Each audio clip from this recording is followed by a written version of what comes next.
Season 4 Skratcher Podcast. Let's go. This episode, Skratcher House, we got LJ2, Jovie J, Slippee, Inspekt, PJilla, Jointz, and Rayted-R. Yo, we've got a special guest today. California native, multi-talented, creative extraordinaire, beast on the cut. From the Lost Home Pros, Invitational champ, and sound guy.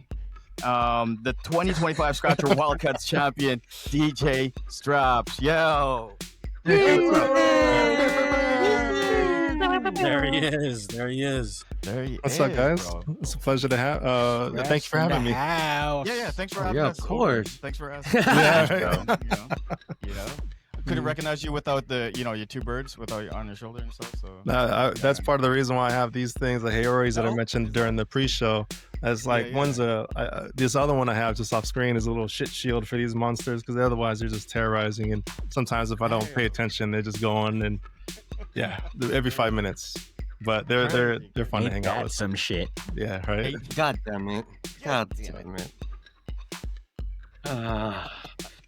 that's dope, bro. Tutu's my word, man. Tutu's my word, fam. Tutu fam broskies. Yeah, 6'7". Stop. No? It's not even Okay, 5 minutes in. God damn it. Yeah, we got a champion. God damn it. I'm too old. I don't know. We do. Yeah, we do have a crazy champ. Like we were just talking about. I was like, yo, is Straps coming through? Yeah. Did you guys remember that he's won a wild cuts? Not only one, 2 live wild cuts at NAM, and now friggin' the actual the online portable beating out the world basically 3 times. You're the only one who's done that before, bro. Oh shit, damn.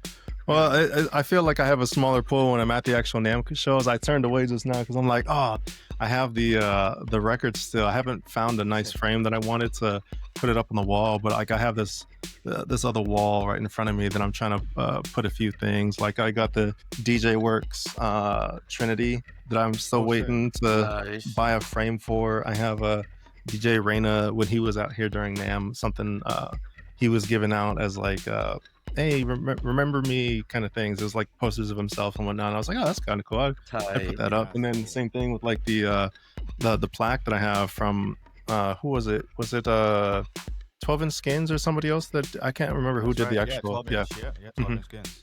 We're gonna definitely add another one to your wall there. And do you remember the first one that you won? What year that was?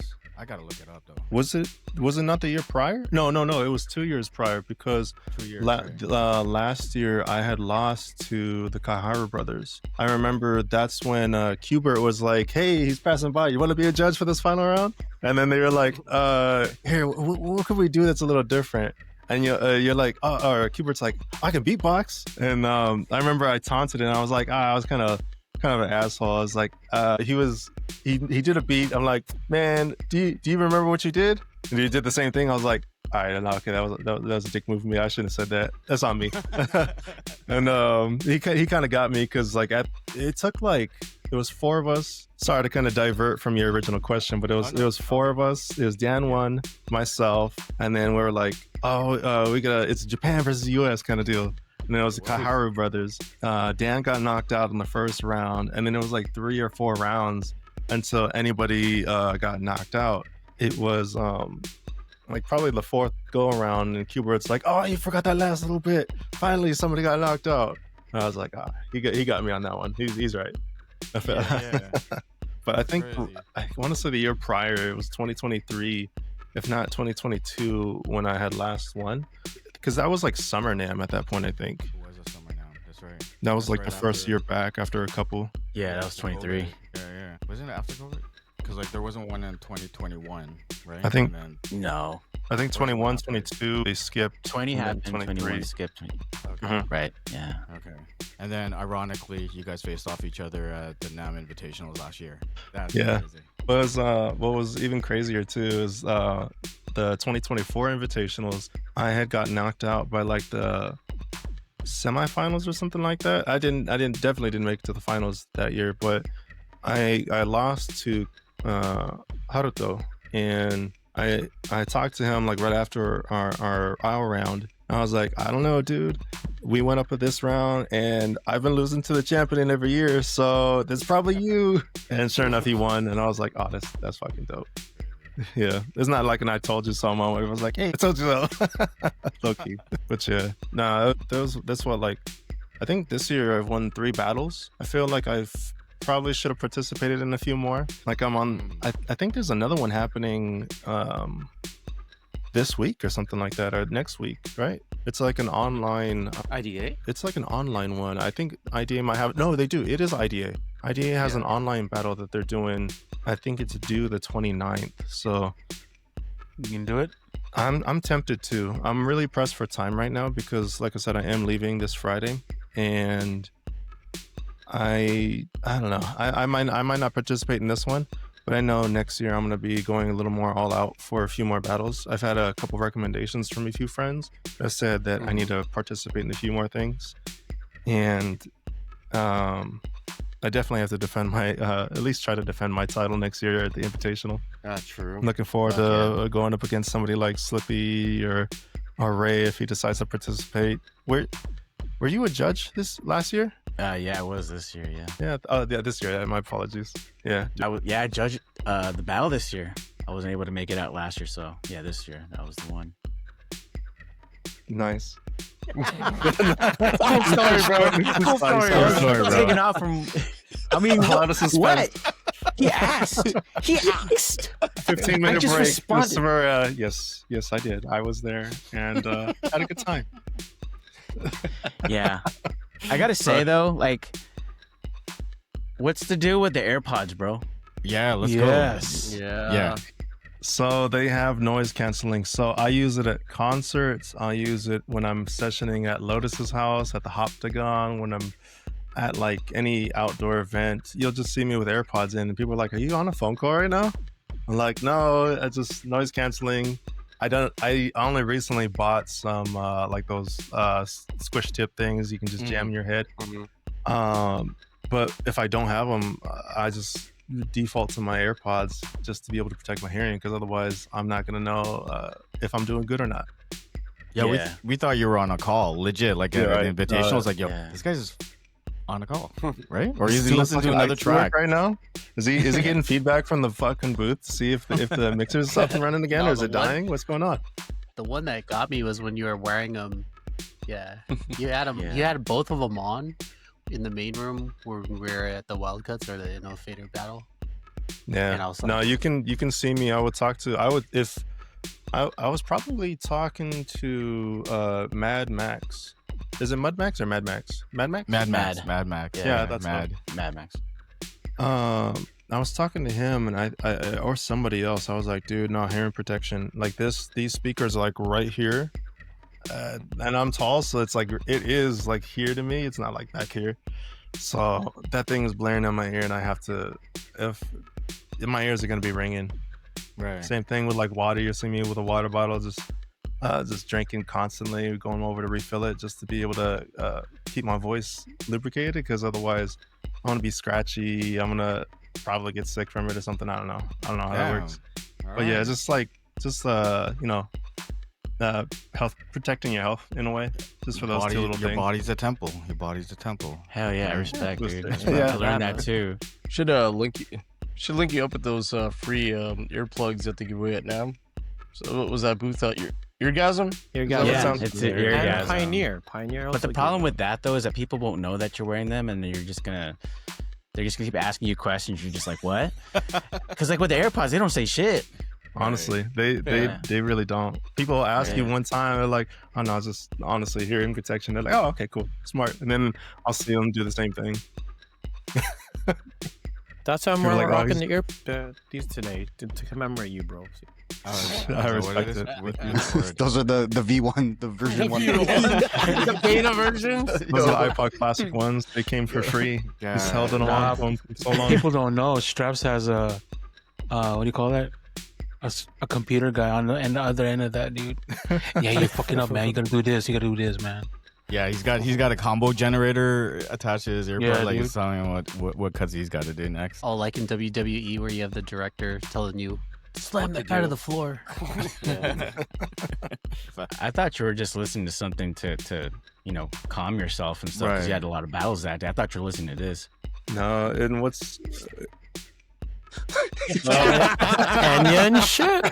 Let it play. Let it roll. Let it roll. Let it roll. is it off your phone? Yo, Enya's It's, fucking. it's not redneck, even. Man. It's Hold not on. even Shook Ones Part 2. Like this is a straight up Enya. Yo, man, just thinking of a recap video of Nam with that song, epic. Slow motion, everything. Everything slow motion. Shut Yeah. the fuck up. It's gonna break I'm next, down with that. right? It's crazy. I've gotten the same question back to what you. I've gotten the same question where people are like, "Oh, you're on a phone call or you're listening to something." I'm like, "Nah, honestly, nothing. It is just to bring the noise level down, so that way, I'm just not suffering later on. My ears aren't ringing and whatnot, and then I can step outside, have a normal conversation with somebody.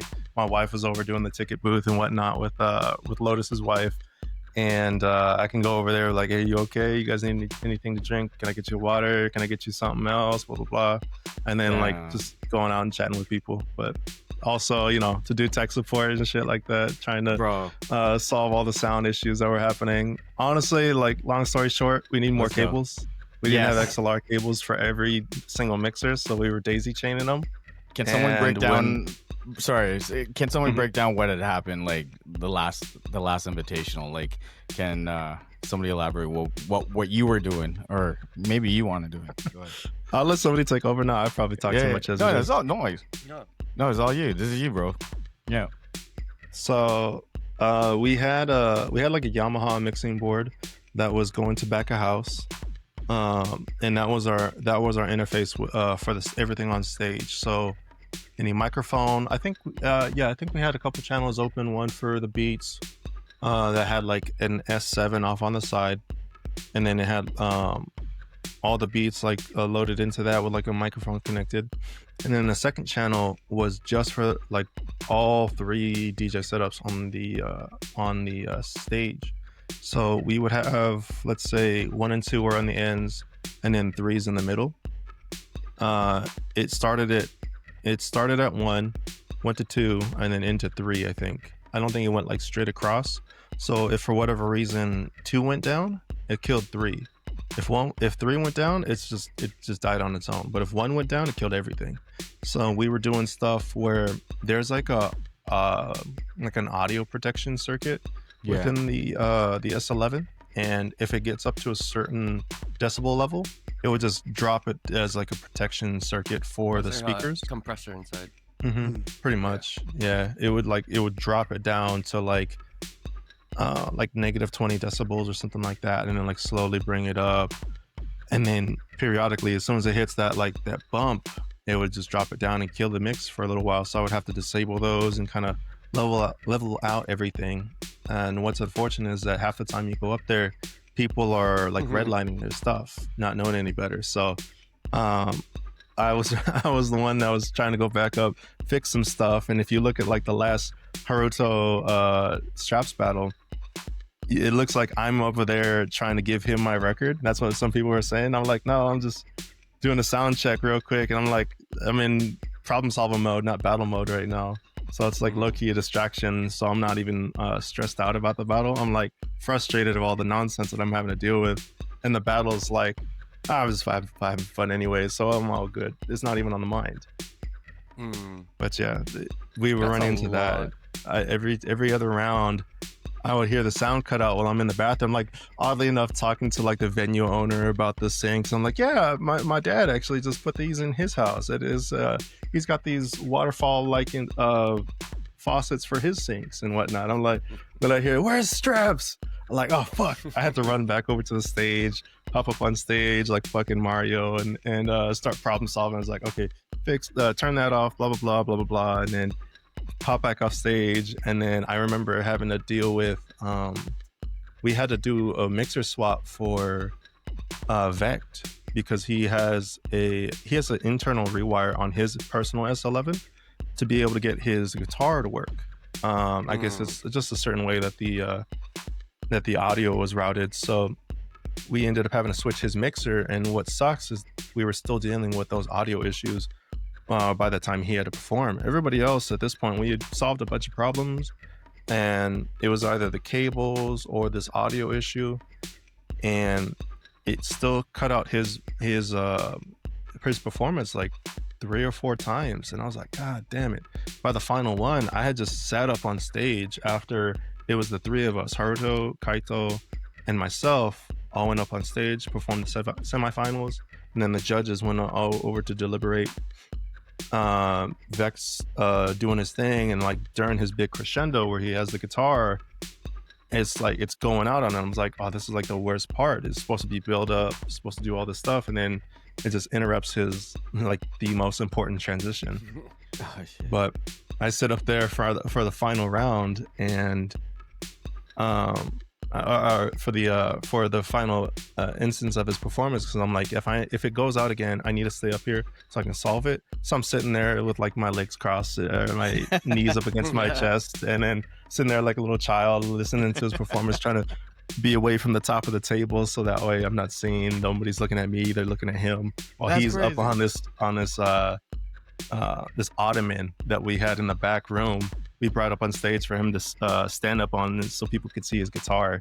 I had no idea you were down there. That's Yeah, great. exactly. That's Well, great. you'll find out because I think so. I think we were trying to set everything up because I'm like, I was probably going to be Haruto and Kaito during the finals again. And as I'm like setting things up, I think they announced the winners, and you could see my face pop up. I'm like, oh, for real? Not the winners, the finalists. It was me and Haruto getting announced. And you see me pop up, and like, oh, for real? And that's all. It's all on camera. It's all on like Swift Styles page, I believe. So you can see that like towards the end of the video, and it's just like we go at it. I can't recall when it ended up happening, but I remember somebody shouting out during the final round is like, hey, hit him with the Autobahn. And I was like, you know what? I was thinking about that too. That sounds like a good idea.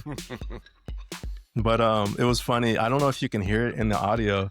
I remember this like really loud lady off on the if you're in the crowd on the left side of the stage, there's this loud lady who was very There was vocal girls about there? everything. Right? She was taken because I know she was with her man or her husband or something like that. But Oh shit! towards I the remember entrance her. of the I spot, remember her. Yeah, I remember. she was saying she was very loud and she was very vocal about all the issues that were happening too. And then at the end, you could hear her. She's like, "Oh, I don't know who I want to win. I like them both." I was like, "Oh, that's kind of good. That's kind of nice." I remember too earlier that we were doing a sound check, and I'm just like, I don't know if I'm like overconfident. I'm just like, I've already been solving all these audio issues, so I know what's going on.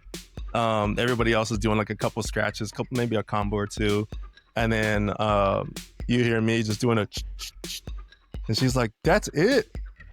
And then sure enough, I win that round. And she's like, "Oh." Oh shit. It's like, "Oh, okay, that makes sense." And she's probably seeing me jump up and back and forth. I was like, "Oh, you put 2 and 2 together." He's probably figured out the audio situation. Right. Yeah. Like I said, you'll hear me just, if you let me go on, I'll just chat forever. I'll recap that battle and have a lot of ums and uhs, but I'll tell you everything from start to finish that I witnessed. It's crazy. Yo, how old are you? Too old.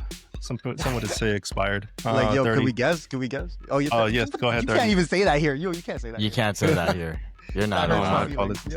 Yeah, you're not old. Yo, so you're 30, so Yeah. you're like the young guy. Yeah. I would say so. Especially considering like when I met some of these guys. Like I met Paul at my first NAMM when I was probably like, this is like I don't know, 2019 maybe, Okay. 2018. I can't 6, remember. 7 years ago. What's the one that they had like a little 6-7 years ago. yeah, it's not that long ago, to be honest, but what's that one NAMM that Dope has won? The Oh, day wow. before they had like 18? it was 18, right?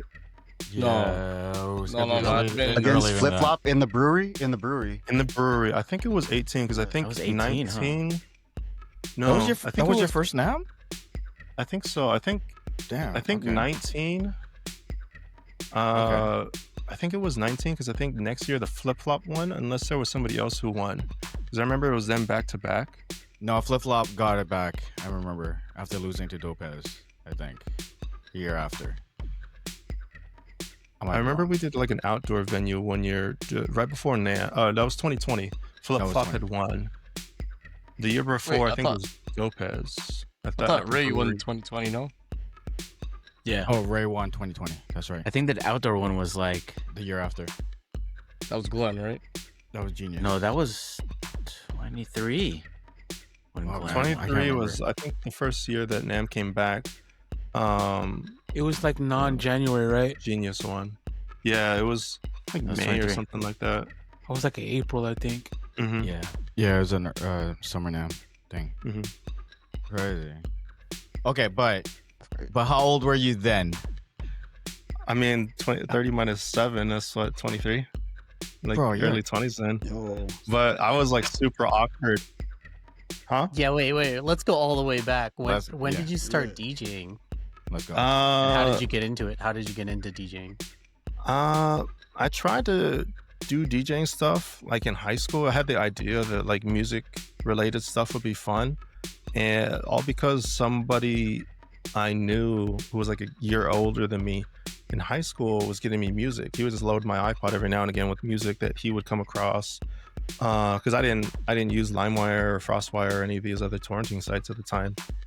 So I would go to him for music. One day he shows me like virtual DJ on his computer. He shows me that you can blend songs. You can just press a button and the crossfader goes across, or it goes across the other way. And I was like, oh, interesting. So I get the idea of trying to do some stuff there. I never really stick with it. I have the idea that it'd be cool to be a DJ, but I don't really have the drive or the equipment to do anything. So I dabble with it periodically for a couple of years, but I don't stick with anything until like I start with the controller, get rid of that, get some turntables, get rid of that.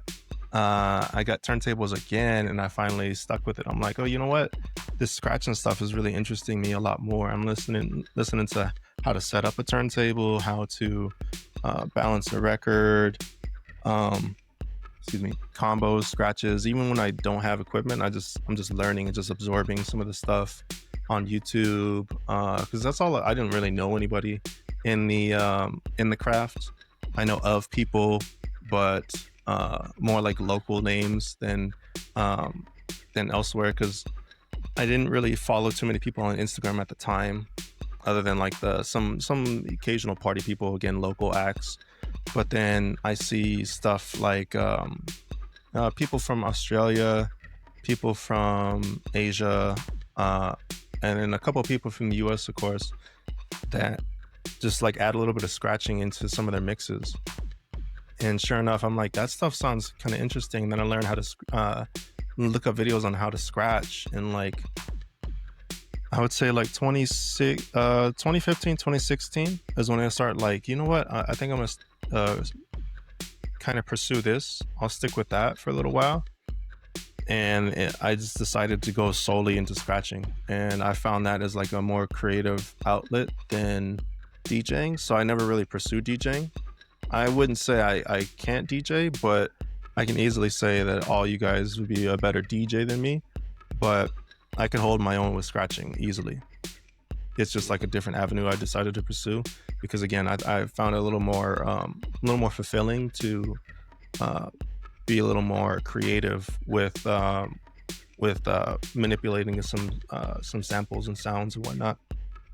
That's But crazy. After like what?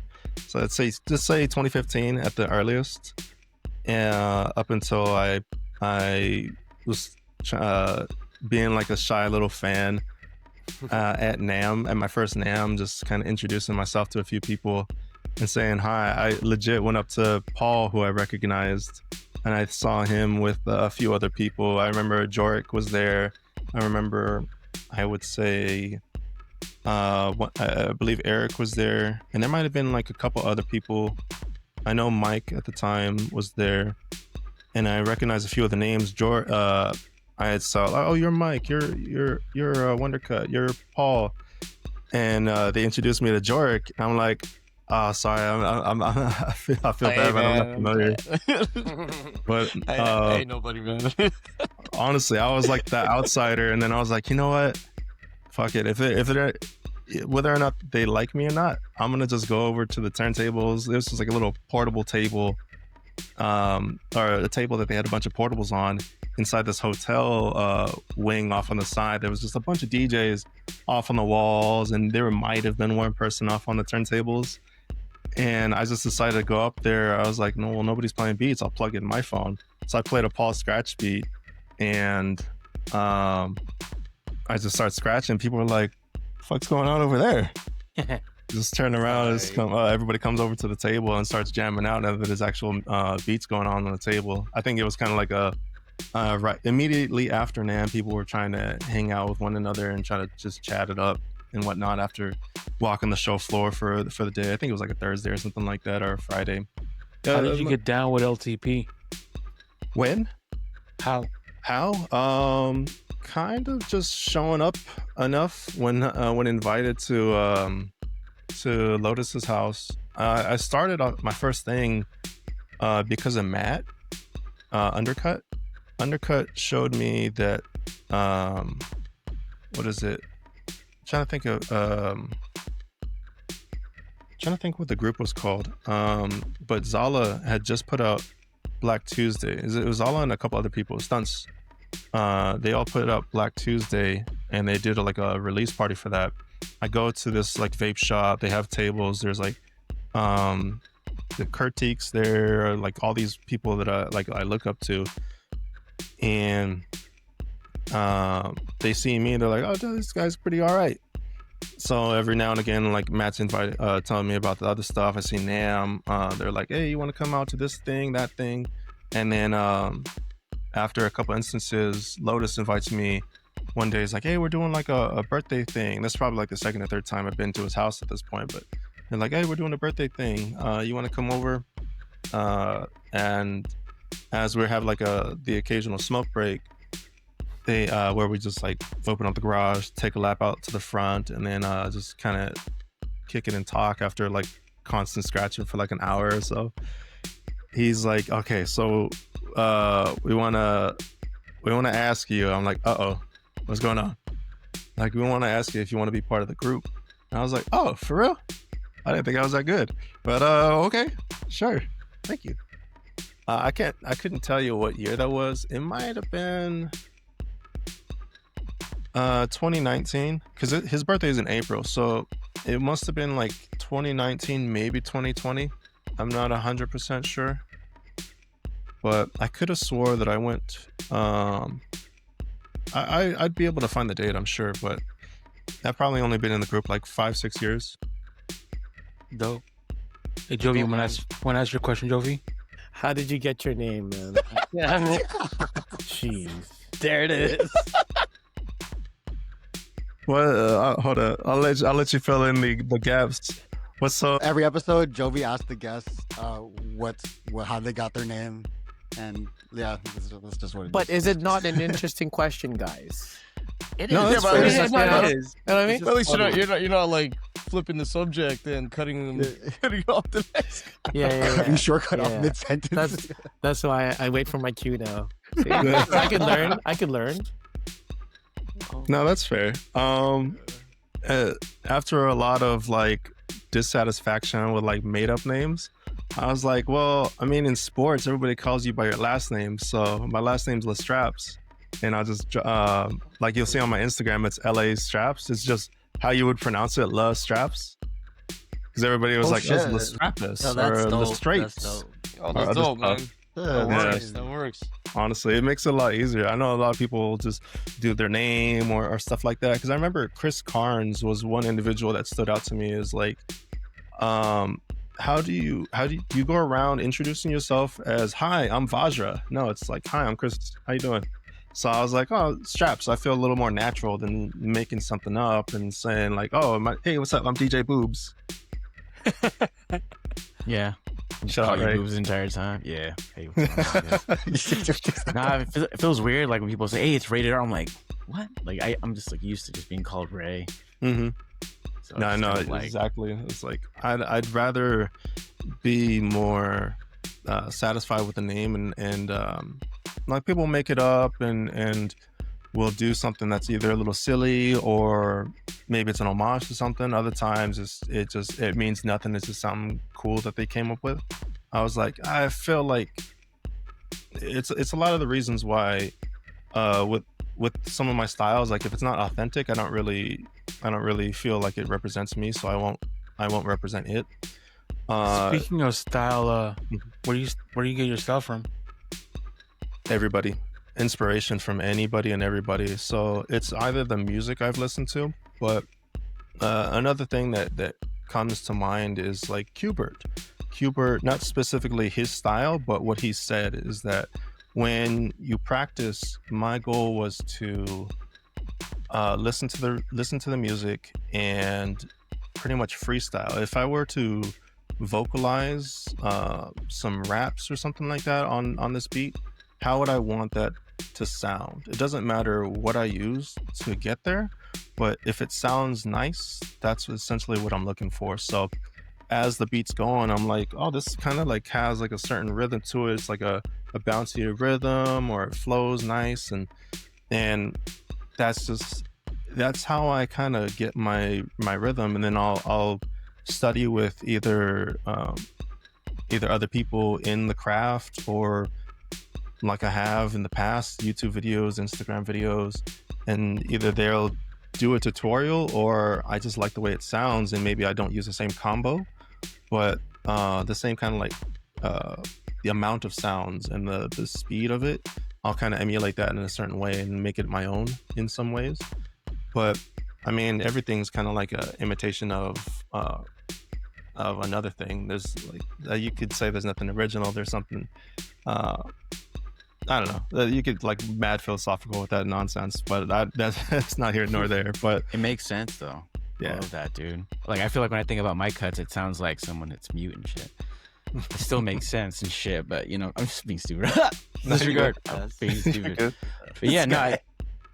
Like in Skratch, Q said like every scratch is like a word, and each cut is like our vocabulary. So it's just like when you said flowing, it's like basically me rapping. I say like my style is almost like Bone Thugs. Oh like, yeah, it's like double time, but still like kind of melodic and shit. So that's how I go. Boom, boom, boom, boom, boom, boom, boom. What you gonna do? There's stuff like I even spoke on it specifically about what Ray has done in the past, but during the most recent DMC championship, AOZ's ended up winning against the Japanese representative Keita. Yeah, man. What I said in the chat is like somebody needs to be like Rayted-R and kind of do what they do, and then show you like, oh yeah, that ain't shit, I could do that too, and then like move on from there, do something better, do something more.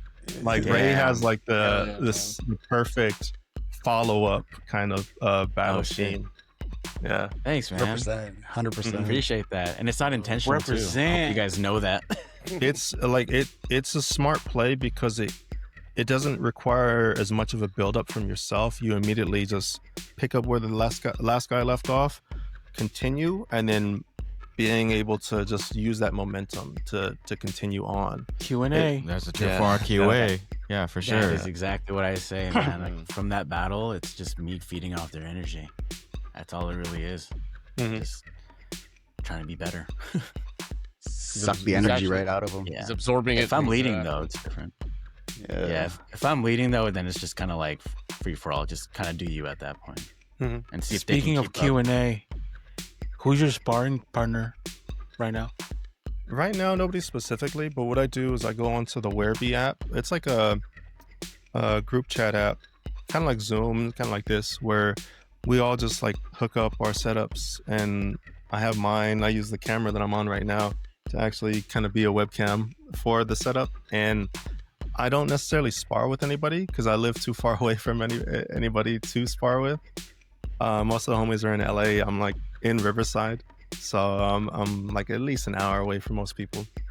So I'm kind of off on my own, and because I have the app, at least that Whereby group chat, I can practice with and learn from others all over. Like it's you'll see a lot of common names. I'll see people like Il Stylist. I'll see people like John Wrist. I'll see Richie Rough Tone on there. I'll see Broke. I'll see a bunch of people. There's gonna be a bunch of names that I feel like I'm disrespecting because I can't think of the names. But no, a bunch of people that I would call friends that, although I don't get to see them as often or at all in person, I can at least kind of use that and have like direct audio, thankfully, to showcase what I can do, or just use it as like a, hey, I'll go for a chat. And like we're really chatting, like Cymatic might pop up with something, or he'll show some beats that he was making and off this looper pedal and whatnot, and they were all just jamming out to it. Nobody's scratching anybody. Like it's just cool stuff that's happening. So whether that's chatting, listening to cool things people are making, or just showcasing like a bit of practice, where there's just no pressure. So I wouldn't necessarily say sparring partner is available, but at least I do have somewhat of a similar element that I can use. Because like you're so clean, and I always wondered how the fuck do you get so clean Sometimes. And you probably practice so much where you want to spar with somebody because you always think like I always do the same patterns, you know, like, and you want to feed off somebody's energy, like. It honestly does help, especially if you can get into like a good rhythm. I find anyone between, I say one on one, a group of 4, sometimes a group of 3 people would be fine. But I feel like if you're not by yourself, if you have 2 people or 4 people, that's probably a little more ideal, because you can keep up at like a 16 bar rhythm, or like a quicker 8 bar, and then maybe somebody goes a little longer. Cheddarak, actually, I know we mentioned his name earlier, but Cheddarak showed me something really cool where it was like it might be like a 4 bar or 4 or 8 back and forth for a couple times, and then after like the third or second one, the other person goes for 16, and then it alternates, another 4 4 4 4. The other person does 16, just to be able to like pick up that momentum and whatnot. So I only was able to practice with him a couple times, once at my house and then once at the Hoptagon, I believe. I was like, this is honestly a really cool way to practice. It's it has a little bit more of like a showmanship element to it, because you're like kind of building up the homie. Here's a pattern to kind of build up off of, and then you take it away, kind of deal. What's your ethnicity, man? Everything. Yeah, let's go. Legit. La Straps. My dad is Creole, so that's from like his family is from like Mississippi area, and then my mom is Mexican, but like probably a couple generations removed, so it's like very whitewashed, I would say. No Spanish, no nuts, no nothing. So Creole, going back to that, is like Black and French is like the most well-known aspect of it. I know Gumbo, I was kind of bonding with him off a couple shared bit of knowledge and whatnot when I first met him, when Genius won. I think that was the first year I had met Gumbo. And then he's good people. Yes. But yeah, he wanted to hop on, but he was busy. It's late. I know he has like his seasonal stuff, because he's like day to day a DJ. So shout out Gumbo. Yeah, we're gonna rub it in front, like rub it in his face that he wasn't on this pod. So whatever, it's all good. I was hoping that he was gonna be here. I haven't chatted with him in a while. I know I was supposed to. He was actually the one that had told me a while ago too. So I went to that, what is it called, the Portablest Lounge, and when I was there, they were telling me about that group chat thing, and I remember the year prior, I think it was 2023, I had turned down Gumbo. I was like, you know what? That's kind of, I don't know. It's not my style. I do kind of go solo, and like legit, like I was, like I had said already earlier. Most of the time I practice on my own, so I didn't think anything of it. But I feel bad now that I turned down Gumbo for like the group chat. It might have been the same app or it might have been a different app, but same concept where it's like a group session. I thought it was just going to be a like somebody puts on a beat, like as if we're in an in-person session, and we all try to use that, but there's like a audio desync. So I'm in my head as like a tech nerd, like, oh yeah, I don't really want to deal with all that like desync, because I might be like, it might sound good to you, but when it comes back to me, the audio might be desynced or vice versa when I'm practicing with whatever beat that you have playing and whatnot. So but like we figured it out though. Yeah, we figured it out. Yeah, or we did. these guys, yeah. We talked with Gumbo again, but Gumbo, myself, and another homie, we figured it out and we got the platform up. Whenever you're ready. Yeah, come through. What is it on? Is it on Discord? It's yep, Skratcher Discord. I'm part of that right now. I think Gumbo actually reached out. I think PJilla actually reached out too when I had joined. I can't recall if anybody else, but I just popped in, did like the basic introductory stuff, and I haven't opened it since. It's all good. I'm very very not knowledgeable when it comes to Discord.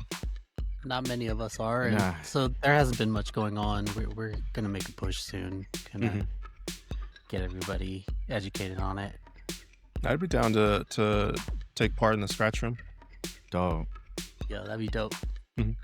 Aside from all the Skratch battles you've pretty much taken, any plans going into, let's say, the classic 6-minute DMC type battles? Aspirations, yes, but in terms of plans, no. It's not my area of expertise at the moment, but I do have ideas and concepts that I would like to maybe expand upon that might lead into that kind of a realm. I do have plans to more participate in the Skratch realm. I do kind of wish that I had participated this year, because going back on a couple things, but first and foremost, I was like, damn, everybody gets a golden Technics this year? That's nice. I really wish I would have. I was so unsure up until this morning, actually, if everybody was going to get one. Because I know Classic, when, was he from Brazil? I can't recall. Yeah, the one, the Supremacy, I'm sorry. So for Supremacy, the first competition, he held up one. I was like, oh shit, they got those back? And that's like a matte, sandblasted, anodized look instead of like a gold foil look. And I was like, oh, that looks a little more classy. That's nice. And when they went to the Skratch round, I didn't notice if they did, but I don't recall them actually handing one to AOZs to then like hold up as a plaque. I think they just gave him the jacket and the actual plaque itself of the golden record. And then Fumi, he ended up holding one up. I remember seeing that one. I think they gave the Supremacy guy a jacket on stage, and then later on gave him the turntable, like had him take pictures and whatnot. So the first time I had seen the turntable was with DJ Fumi. And I was like, oh damn, I'm jealous right now. And I was looking at it this morning, like I had said, because I found out everybody, even AOZs for the Skratch category, ends up getting it. And since it was a 60th anniversary for Techniques and 40th anniversary for DMC, I'm expecting it to be a one-time thing. I hope it's not, so that way maybe I can get something next year. But if it is, it is. At least like if I win, I could still say like I was cool that year. I think the Skratch category. Yeah. Did they get a Super Bowl ring? Yeah. I was like, It what was the a fuck? ring. It was a Looks ring. like it's like way too big to even put on. Like I got Looks fat gnarly. hands, but still. Right. The one thing that we did, you've been you're part of you're like constantly part of our discussions during NAM time. So when we're over at the Skratcher house, we're like, did you see straps, bro? Like last year was dope, but like this year is crazy, and then the year after, you just get crazier every year, bro. It's insane. I try. Big ups. Like, I mean, of course, the intention is always to get better and never try to stagnate. But I mean, right now, I feel as though I've had some thoughts to mull over, but I feel like I've been stagnating a little bit. But at least I try to get some practice in weekly. And if I find some time, my wife, like, she knows this is like a really in-depth passion, and she sees the level I'm at to where she's like, he'll be fine. He's not doing anything he's not supposed to, so he's just in his room making noise, and she can hear all the nonsense that I got with, especially with my my new speakers and whatnot. Right. But the only problem she does come in to complain about is like, you keep rearranging your room. And like right now it's kind of disheveled. I could show you the floor, and it's like stuff over here, stuff over there. Like I said, my mixing board's not really properly set up. But just practice, constantly practice, and then having that Whereby app also being another extension to practice with more individuals, and then learn from, and then get ideas from, so on and so forth. And having a few more collaborative efforts with a few people, a few friends that I've made over the last like couple years. Yeah. Do you have a regiment when it comes to practicing? Like, do you have like, okay, today I'm gonna be practicing this style. I'm gonna drill, or I'm gonna like, piece combos together. It's like, what's your regiment in practicing? There's not any definitive routine, but I'm glad I pulled it up right now. So it's not really a definitive routine or anything that I go through. I kind of because I want to be as versatile as possible, my number one thing is I use the Table Beats app. Like, no sponsor, no nothing. It's just like, it's a good app, and I've used it ever since I could, and ever since I knew it was a thing. But I solely use that, and first thing that came up is actually one of your beats. Oh God.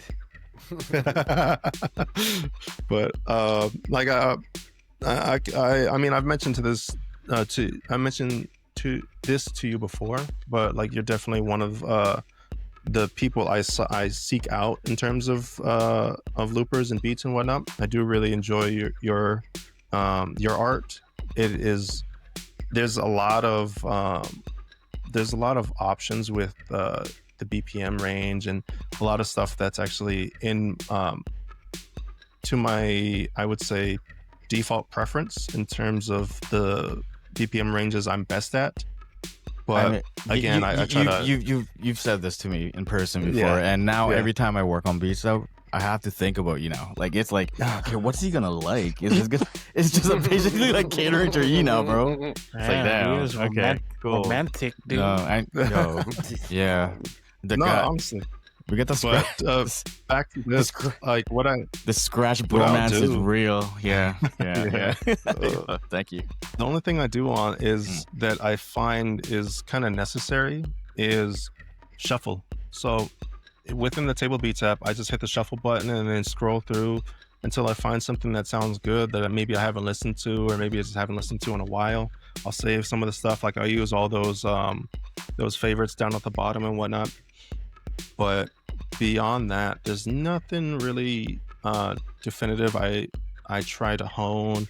If I was learning a new Skratch, I find that a bit of time away from what you're trying to learn, like give it a day or two of breaks. Let me rephrase that. If I'm trying to learn a new Skratch and I'm struggling with it, the best thing for me is to let it sit for a little while. Don't come back to it the same day. I will sleep on the problem overnight, and I find that it's allowed my brain to kind of absorb that a little bit better. And then I'll come back the next day. Maybe I'll struggle a little bit. Maybe I'll get a little bit better with it, but I find a little bit of progress over time as long as I'm able to kind of sit with that combo or whatnot. I've actually been able to hone it a little bit better, and then get more comfortable with it, and maybe then integrate it, or being able to use that as a jumping off point to then maybe go into some more typical stuff of mine, or maybe figure out a way to circle around and implement it back into a normal. That's a dope way of thinking about it. That's dope. What's your What? pocket BPM range when you're cutting? Like I All would of say, it. I would say there's some good stuff. The strongest stuff I would say would be like 85 to 95 would be a solid range. Wow. But Yes. that would be like Solid. that would be like the easy range, Bring For the drum me, and bass. honestly. Especially double time. Like if you Oh, if yeah. I'm at like 170 to 190 or something like that. 170, Oh, yeah. 190, that's actually fun. Prolifics is the one that turned me on to drum and bass more. Yeah, that's And I was like, championship damn. right there. The stuff that he's done is like top notch. And I told him a couple times, like, dude, your style, your selection for drum and bass is really nice. And he says he's had years of experience, but then on top of it, like the way he scratches in relation to drum and bass has really inspired me as well. So that's like a very, I would say, easy range for me. But my preferred range is anywhere between like 70 BPM to 100 BPM, just depending on how the beat sounds. It's not always the BPM necessarily. It's like how it inspires me. Because there was one in Paul's that was like 120, but it like I was able to like do triplets, which made it almost like a 90 BPM for me. So it truly depends on the beat, regardless of the tempo. That's what's up, man. That's how I feel with cuts too, man. It's crazy to hear that from someone else and shit. It's tight. I see you, sir. Nuts. Nice. Yo, so did Omni hook you up with a free freaking WoW machine to do that video? Nope. So Oh, you had to give it back? Oh shit. no, so that one was actually Swift Styles. During NAMM, the Omni was giving out all the prototypes, and there were a number of issues with the prototypes, but again, they were prototypes. So Swift Style had one, and he said, "Hey, I'm coming out to California again, and we John and I want to know if Mindsoil on Instagram wants to know if you want to do a video on the Omni." And I'm like, sure, I'm down. So Swift Style, like, if you look at the Instagram one, the Instagram cut of that thing, it's a lot better than the actual one. Swift Style does a bit of like video editing cuts that it really improve some of the mistakes I would make. I know PJilla mentioned earlier is like, oh, you're so clean and this and that, and I'm like, yeah, sometimes I feel like I miss a lot of clicks. Like during the battle that just passed last month, I feel like I made a number of mistakes, but it was enough to get me over the edge. And as minimal mistakes as possible, it's where most people wouldn't notice. But like, if you're as anal about it as I am, you're like, he's missing a couple clicks. He's fucking a little slow right there. He's Whatever, dog. That's just clean as fuck, dude. like I said, sometimes. But for the WoW machine, you can see it in my face. I'm like shaking my head once or twice, or like smiling. It's like just like a bit of a recoil from like messing it up a little bit. But he does like some creative edits around it where it like doubles the actual the cut and whatnot. And then you go over to YouTube and it sounds like kind of regular. But no, it was all his prototype that he was provided. Excuse me. What's your opinion after using it? How do you like it? I really enjoyed it. I actually thought it was a nice tool, but I don't have a need for it at the moment. So if I were to turn the camera that way, you could see like a whole stack of 4 portables and another 5th one down below. Oh, that is 5. 5. Wow. I have actually everyone at this point. Almost. Bro, I have the. You only have handy 2 track. hands. Like, what the hell? Yeah, right. Crazy. I have the handy tracks. I have the PTO one Skratch. That's my 3rd one I've had. I've had the original PTO one, USB. I had the another Skratch that I destroyed, and I have this most recent Skratch that I traded for like a TTX or something like that. Okay. Because I found that on a good deal. I have a STX, which is again another pre-production unit. It's not a prototype, but it's the pre-production unit from Swift Style's video of the STX during the battle I won at one of the Wild Cuts battles that I won last Wild Cuts, I think. Yeah. He was like, I'll throw in a prize. I'll give you an STX. So it took him a little while, but he's busy with his stuff. But yeah, by the shouts out time to he got Switch around Styles. to it, Yeah. shouts out. By the time he got around to sending out the turntable, he told me, he was like, hey, are you cool with the prototype one? I'm like, oh yeah, heck yeah. Just go ahead, sign it for me. So he signed the platter. I'm like, oh, nice. So I have like a little bit of a Skratch nerd history in that one. But then back to the rest of my stuff. What is it? The rear loop spin. I have the SC1000 Mark II that the guy, I believe his name is Ramin. I can't remember what his Instagram handle is, but he's the guy for in charge of portablism gear out there in Germany. Right. So during this past NAMM, I ended up giving him, before I get to that, and then the other one I have behind me is the Omni, of course. But this past NAMM, I went to the beat surfing house because they were doing a barbecue, and I think pool party. I think that's where I first met Raina. I can't recall in particular, but no, I don't know. I met Ben Fade, who has now become a good friend that I chat with on the regular on that Wereby app. I met Ramin.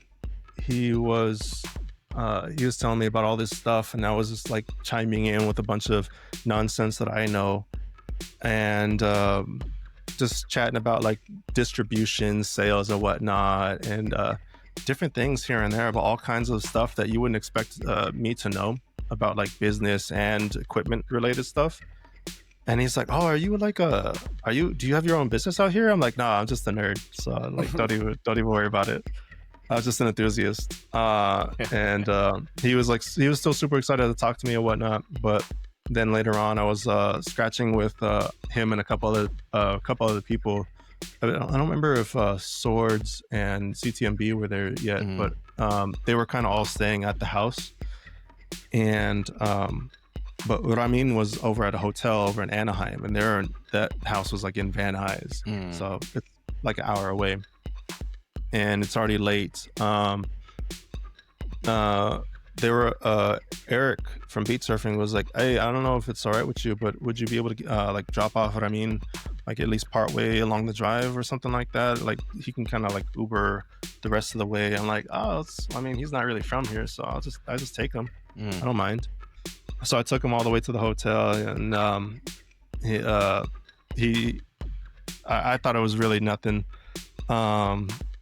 Especially because I have a Prius, it costs like nothing in gas. Nice. So I drive him there. I drive myself back home. And then the next day, he's like, I have a couple meetings, but if you want, before I leave and go back home, because he was flying out later that day, I have a gift to give you as a thank you for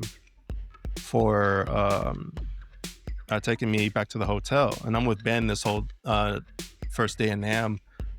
We're walking the show floor, and we finally catch up with Ramin, and he's like, "Okay, so I have the SC1000 Mark II and I have the SC500.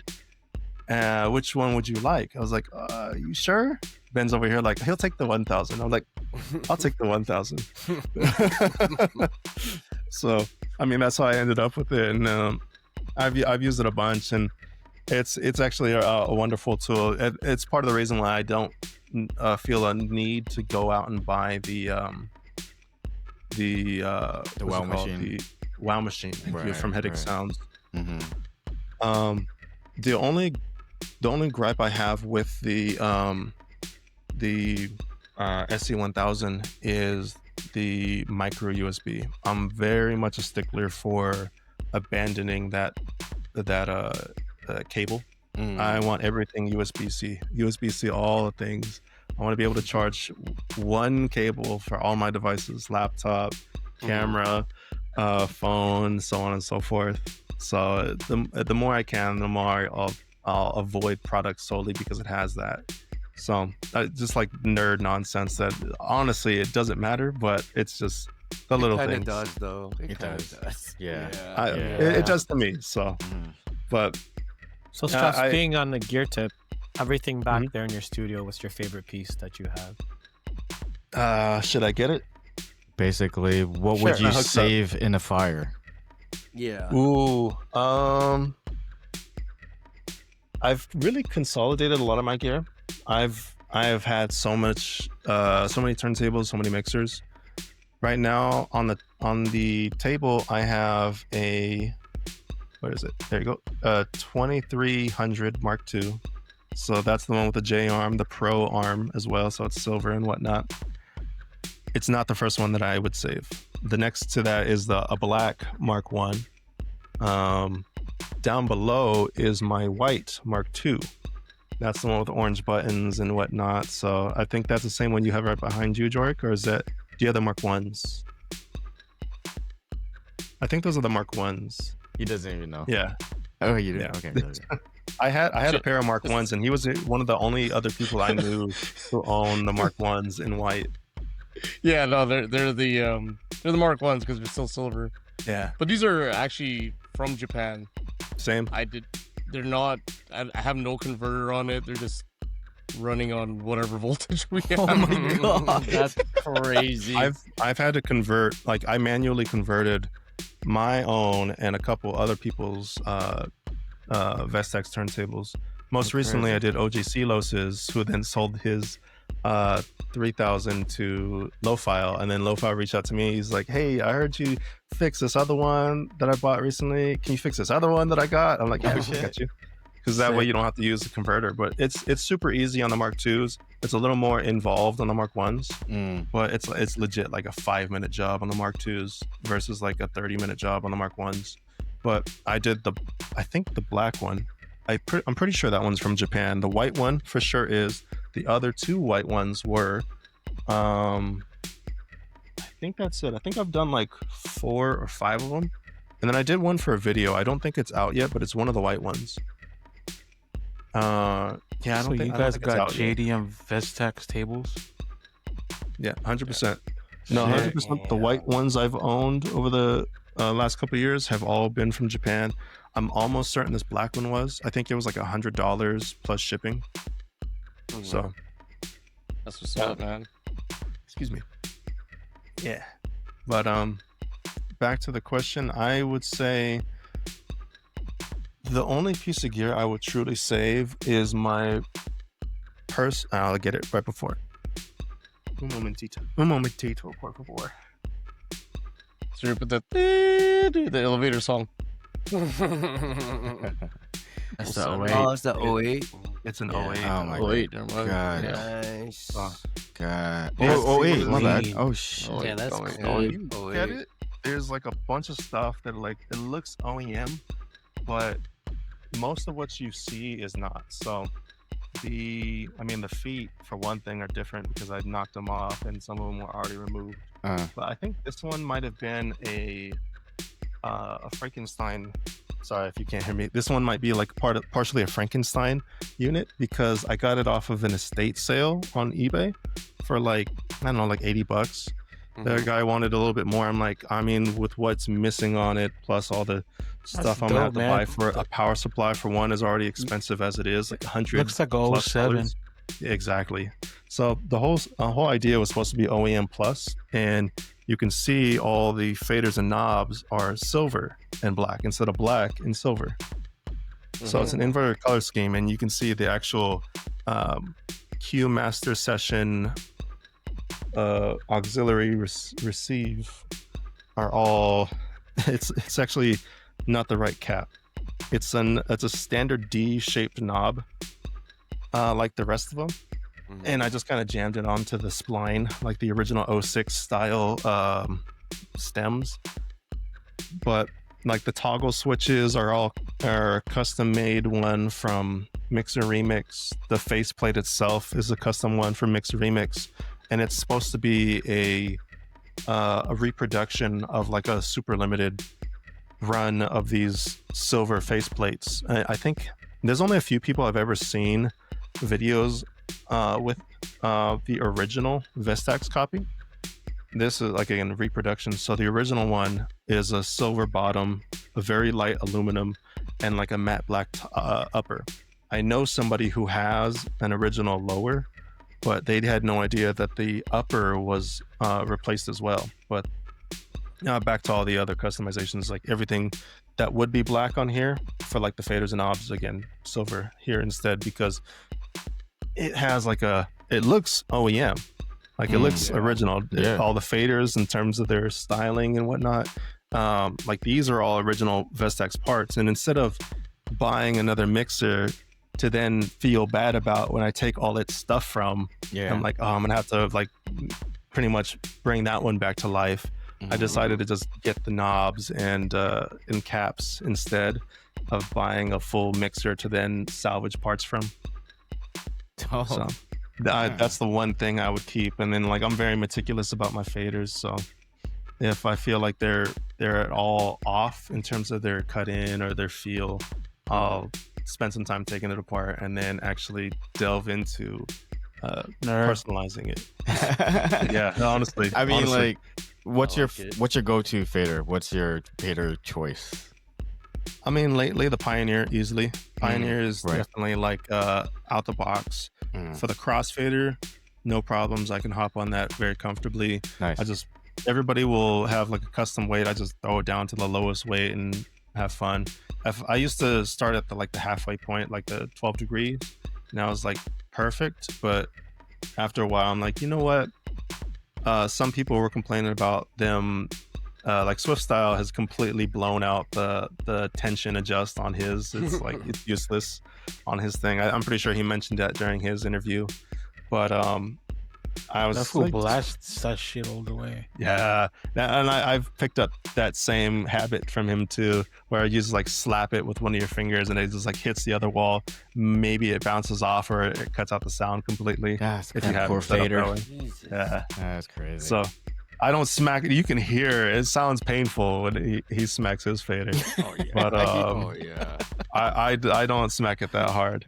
But it is a habit that I've picked up. It's like there's before I deviate too far from equipment, there's some habits that I've picked up from other DJs. Like D Styles will rest his hand on the fader, on the faceplate itself, and then kind of like use only his pointer finger and thumb to then just rock the fader bit back and forth. I've picked that up because I thought it was like a cool aesthetic to do, as it looks a little bit more casual, a little more cool. So I just, there's stuff like that. There's Prolifix's faderless pullbacks on his record hand, Swift Style's what's it called, like fader slaps and whatnot. Like his, whatever that would be called when he just like smacks it really hard across the thing. But again, I'm inspired by a lot of people that I either look up to or follow for a number of reasons, either because they have like a cool aesthetic that I find interesting, or really admire in terms of their style, or like I enjoy learning from, like Dopez and others, DJ Angelo and such like that, from their YouTube tutorials. Dopez was like, is and was somebody that I would use for tutorials, and I found very helpful because of the extensive detail and like the long history of tutorials he's had, in addition to people like Yoshi, Chile. I've actually scratched with Chile a few times in that room. It's been very seldom, but like every now and again. Were you following Dopez before it became Dopez? He was like circumcision still. Mm-hmm. I wasn't following him at that point, but I remember.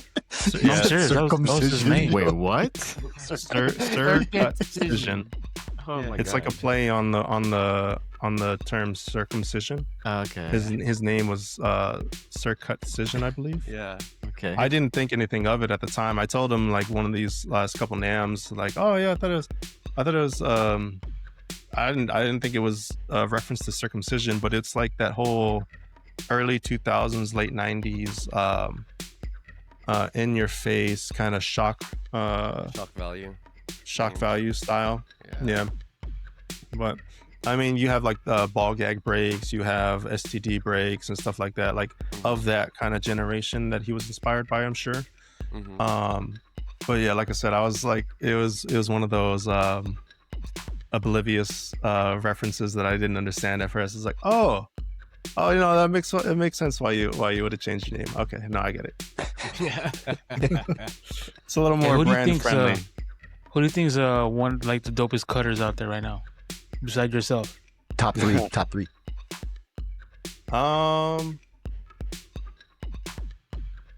Every now and again the list changes. There's definitely a bunch of people I really admire. The one person I had looked up to for the longest time when I was learning early on was Rafiq. Rafiq and Uncut. All Uncut, of the, Uncut. like it's just I hear that there's some life struggles he had gone through, which is why he kind of disappeared off the face of the earth in the middle of the 2010s. But I do wish to be able to meet the guy in the future, and then if he's still interested in the craft, maybe kind of learning from him, or at least having a session with him. But Eprom, excuse me. Oh, that dude. Eprom is nice. Nasty. Reina, I really enjoy. Easily the Kaiharu brothers. Oh yeah. Like going. So spoiler alert, I'm going to Japan next this Friday. So I heard DMC's coming. Yeah. I think it's over now. No, yeah, 100%. Missed that boat. But no, I'm going to Japan, and I can list off like a bunch of names from Japan that I look up to. But like first and foremost, showing respect to the Kaiharu brothers. Like they're top notch. It's really cool to see what they're doing, and it's an honor to have actually been in competitions with them, to then like have a bit of a tug of war where they're actually in the lead in terms of wins. I believe. Did you count him as one person? Like... They both kicked my ass a couple times, so I mean, they've both got some licks on me. But Miyajima, of course, he's just like a legend, I feel, and I get to, if all turns out well, I get to actually have a session with him. There's actually some time planned. DJ Reina had actually told me, he's like, oh, you should last time he was out here, you should actually talk to Miyajima. I'm like the Miyajima? He's like, yeah, I'm sure he'll invite you over to his house. And sure enough, I reached out to him. He like, hey, Reina said that you're a nice guy. I feel like I'm not. It's like, hey, I know I'm nobody, but can we hang out? Kind of shit. So I reached out to him, and he was cool. He's like, oh yeah. I think I went to a live stream later on, and I just said hello. He's like, oh, you sound, your name sounds familiar. Did you reach out to me on Instagram as well? And I'm like, I told you I was going to on vacation such and such. And he's like, oh yeah, okay, yeah, you come over, we'll scratch, and you can meet my son. He scratches too, and stuff like that. I was like, oh shit, that's really cool. And then a side note, Jesse Dean's counterpart in Japan, who runs his Japan site, James, goes by AKA he got AJ, AKA James on Instagram. There's a couple underscores in there, but he also reached out, and he actually works with Miyajima, I believe, with Miyajima's DJ school and whatnot. But he is also going to be kind of like a mediator to help me be like the translator a little bit more while we're out there, and he's gonna help help make me have a good time in Japan. Oh, tight. So he's gonna like bring you around and shit. Yeah. Nice. My wife's really very particular about itineraries, but I told her like, hey, can I at least have 2 days of like just for myself, DJ shit, real quick? Like you're welcome to participate. If not, it's Japan. It's gonna be safe. You can take off for the days or whatever. Do or your you can, own like, thing. honestly, because she is very meticulous about planning. So I'm just like, hey, I'll show up, and if they say it's going to be a good time, I'll expect to have a good time. But I mean, going back to the names, like I said, I talk too much. But going back to names, I could go on for a while about just like Japan as a whole. There's other areas in Asia, like Damn Danny for the Philippines. He's top notch. Hell yeah. I'm trying to think. Shout out to the Philippines, but of course, there's locals and whatnot. IMATIC is honestly really top notch. Yeah. I mean, I could list names, but I feel like giving a top 3 would be a little disingenuous because I don't really have any direct rankings for who's on my list. I could go like idols maybe and say like D Styles is up there, Uncut. I'm trying to think of who else would be. Do you remember the first Skratch video you saw that kind of made you like, oh shit, I like this shit? There you go. Yeah. It wasn't probably wasn't like a dedicated Skratch video. It was probably, like I said, I had some of the interests simply because I was watching other people mix music. It was just like regular DJ stuff, and then they were like add like a little 30-second thing of like some simple scratches. I was like, oh, what's that right there? Let me try that. I remember I can't remember DJ Eyeless. So there was DJ Blend from the States. I think he's like in Texas. I think he was in California and he's now in Texas, or maybe he was always in Texas or something like that. But DJ Blend, who became like more of like a EDM music stuff. He was the guy who wore the mask, the Chucky mask. With the three as an E. He was. That's like a early, like late 2000s, early 2010s dude that I was following. DJ Ravine from Australia. Same thing. He was more of like a Ravine, and I forgot what the other guy's name was. He was like another dude from Australia that I was seeing in DJ Ravine's videos, but I was mainly focused on DJ Ravine. Who else? Eyeless. I don't know where he's from, but I remember seeing similar to like his style of scratching, not even like what he was doing, but like how he was positioning his hands, seeing him like at the bottom of the like pretty much only having his index and thumb above the faceplate, and everything else is kind of like holding the lower part of the mixer. He has like a weird style that I thought was like really cool. Like little nitpicking things that I'm like picking apart more than just the how it sounds. It's comes down to how it looks. I mean, it's a style thing all through and through that really attracts me. But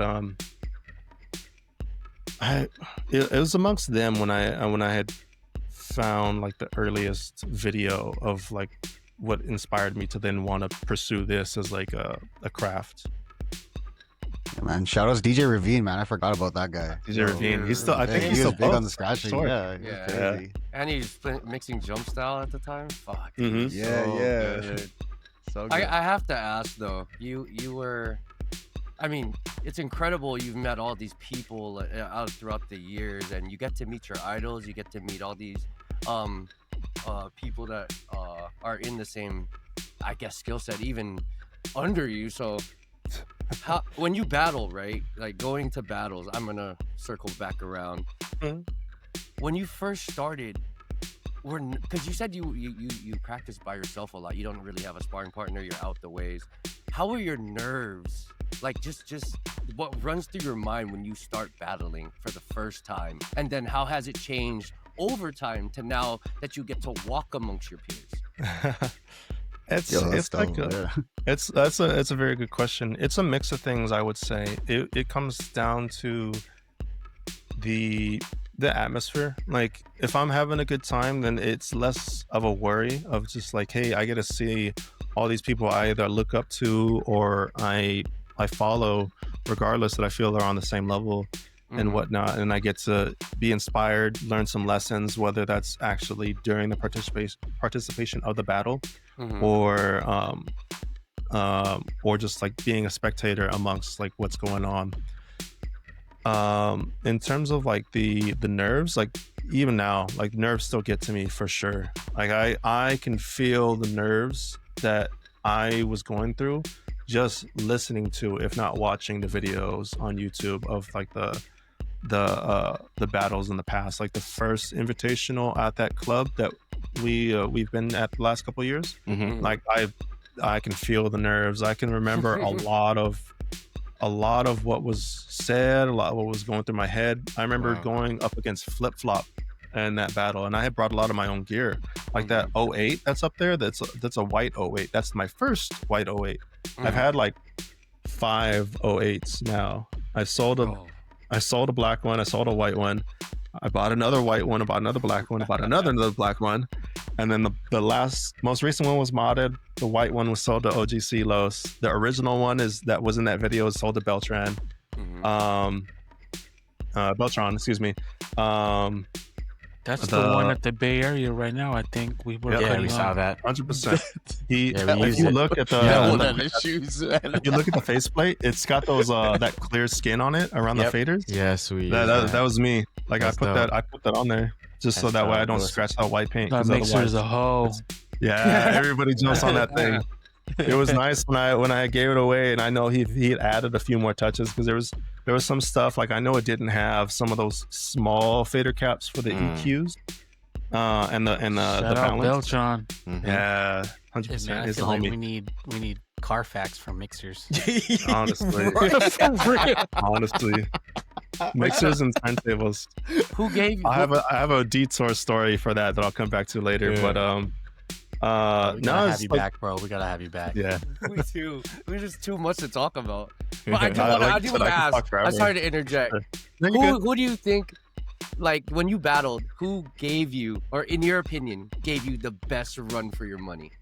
Yo. I would say most recently Kaihara Brothers. Definitely, they've been like a thorn in my side for like, damn, I feel like I need to do better. And then like I would hear like when we were at Portobello's Lounge. Apparently, I can't say how true this is. I haven't talked to them about that yet, but apparently I got word from a couple people, and when they would ask the Kaihara Brothers, like, how do you feel about the competition? It's like, I don't know, Straps is like a lot better since the last time we saw him. But then I would look at them and I would talk to them, and they'd be like seemingly Everybody unfazed, has, like, unbothered. the battle face on, like, what's up, man? Like they're like, everybody's worried about one another, but nobody is like willing to say, it's like, oh dude, I'm fucking frightened of you because, you know, like I see what you're doing, and then like vice versa, like, oh, I see what I'm doing, and blah blah blah. It's like they're probably the one that gave me the most run for my money most recently. But somebody I would like to maybe not necessarily battle, but at least learn from is Flip Flop. Flip Flop has stuff like his chirps, like some of his speed I aspire to. A few other people here and there, but I remember like I said about that one battle with the 08, I was up against Flip Flop, and I remember like doing some like up fader scratches and whatnot. And right before the battle, he was like, "Oh, let's go a little bit longer on the bars. I saw you were you kind of were a little ended a little early," and he was trying to hype me up so that way we can put more of a show on for the crowd, and also like do a little bit more on stage than just like a quick 8 bars. I feel like I had messed up, so I got deterred. It's nothing like the nerves that he gave me. It's more like this mental stuff, and on top of like the mess ups really got to me. So I ended that round a little early and definitely lost. But I feel like if I stuck with it a little bit more, I probably would have at least like it would have been more of like it's a tougher draw, more close to a draw, if not still leading in Flip Flop's side, if not maybe at least holding my own a little bit better. But I would have loved to have replayed that point and tried to do better. during the one where Genius won, I can't remember who knocked me out. I don't know if it was Genius. I think it was Genius who knocked me out. Because I remember telling the following year to the Haruto that everybody who I've lost up against beat me. Because I remember I lost against Dopez. Next year I lost against Flip Flop. And then I lost against Genius, I believe. And then following year was Haruto. And then this year I won. So I don't know. That's how yeah. Now with that though, like you're gonna battle and defend next year, right? Yeah. Oh yeah, definitely. The plan is to participate in more battles for sure. Let's go.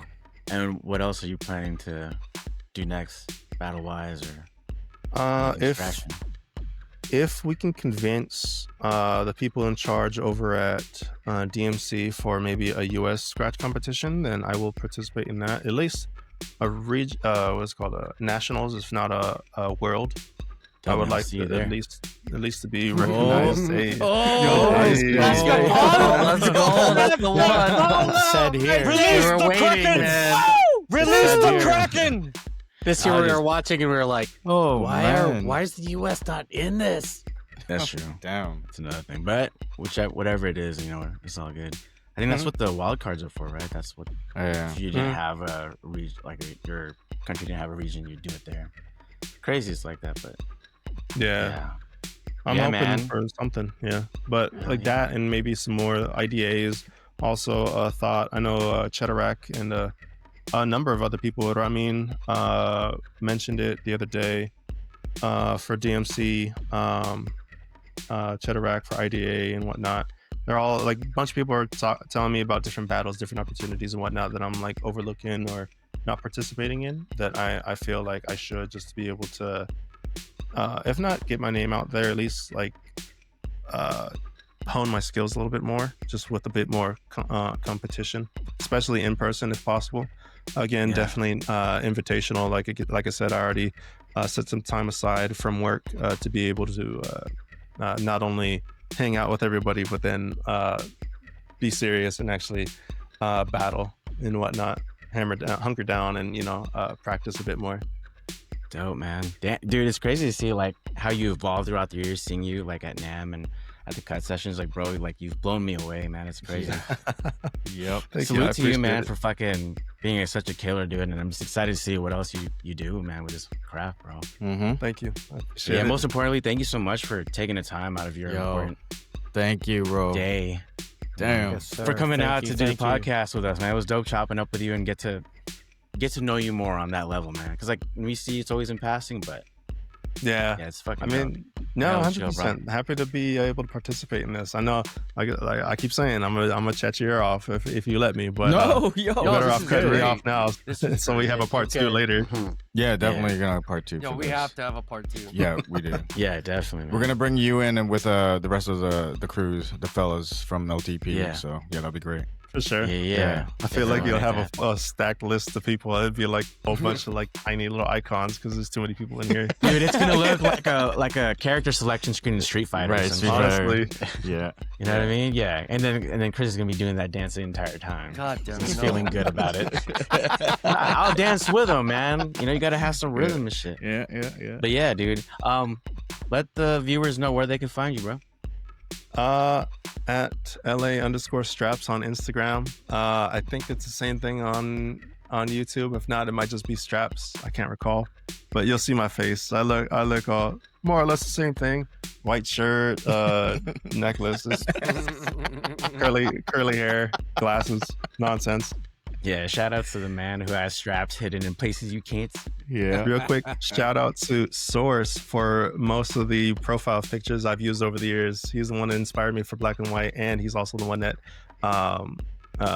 has inspired me for just photography in general. Yo, he's a dope homie. Yo, you got a good eye, bro. Source. Very good eye. Yeah, for sure. Yeah, it's crazy that a lot of us people who cut are like in the media game some way, somehow and shit. But it's dope to see like outside of sound, we have a visual perspective now too. So Salute, bro. Thank you guys so much. Thank you. Thank you. That concludes Thank you, our man. episode of the Skratcher Podcast, ladies and gentlemen. Shout out to you for always tuning in, and most of all, Straps for coming through. Yeah, big up, Strap. Yeah, thank you so much, brother. Thank you, bro. Hell yeah. There's only one thing left to do. You're Cut it. fired. Fuck. You're fired. Don't you ever say that shit again. That's dope.